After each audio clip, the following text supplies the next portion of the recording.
بسم اللہ الرحمن الرحیم۔ بسم اللہ الرحمن الرحیم۔ السلام علیکم ورحمۃ اللہ وبرکاتہ۔ دوستان محترم، میں ایک ویڈیو دیکھی جس میں پاک آرمی کے نوجوان لبیک یا رسول اللہ کی صدا بلند کر رہے ہیں۔ وہ تاجدار ختم نبوت صلی اللہ علیہ وسلم کا نعرہ لگا رہے ہیں دھرنے میں آ کر، جہاں پر عاشقان مصطفیٰ صلی اللہ علیہ وسلم موجود ہیں۔ کیوں؟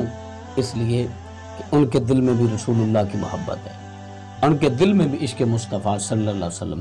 ان کی ماں نے بھی جب لوری دی ہوگی تو اس نے بھی کہا ہوگا کہ یا رسول اللہ صلی اللہ علیہ وسلم، یہ جو میرے بیٹے ہیں یہ آپ کی عزت و ناموس پر قربان ہونے کے لیے۔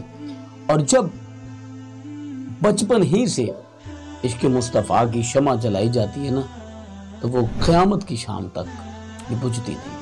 بچپن سے لے کر وہ نسل در نسل یقیناً یہ جو آرمی کے نوجوان تھے یہ قابل تحسین ہیں، جو بھی ہمارے ادارے ہیں، لیکن ان میں بھی عاشقان مصطفیٰ صلی اللہ علیہ وسلم موجود ہیں۔ اور ان آرمی کے نوجوانوں نے یہ ثابت کر دیا ہے کہ ہم بھی تاجدار ختم نبوت صلی اللہ علیہ وسلم کو ماننے والے ہیں، اور ہم بھی یہی چاہتے ہیں کہ جو گستاخ نبی ہے اس کو یہاں پر رہنے کے لیے کوئی حق حاصل نہیں۔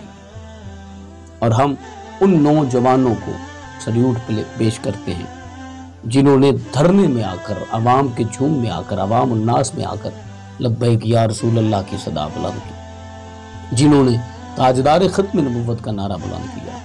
یقیناً میں نے جب دیکھا مجھے بہت زیادہ خوشی ہوئی۔ یار یہ ہیں ہمارے محافظ، یہ ہیں جس نبی کے ہم غلام ہیں، یہ بھی اسی نبی کے غلام ہیں، آپ بھی اسی نبی کے غلام ہیں۔ یہ حافظ سعد رضوی کی گرفتاری کا معاملہ نہیں، یہ علماء کی گرفتاری کا معاملہ نہیں ہے، یہ رسول اللہ صلی اللہ علیہ وسلم کی عزت اور ناموس کا معاملہ ہے۔ اللہ کریم نبی کریم صلی اللہ علیہ وسلم کا صدقہ فرما کہ ہمیں اس معاملے میں بڑھ چڑھ کر شامل ہونے کی توفیق نصیب فرمائے، اور ہمیں عزت محمد مصطفیٰ صلی اللہ علیہ وسلم، عزت ناموس رسالت پر پہرا دینے کے اللہ توفیق نصیب فرمائے۔ اللہ حافظ۔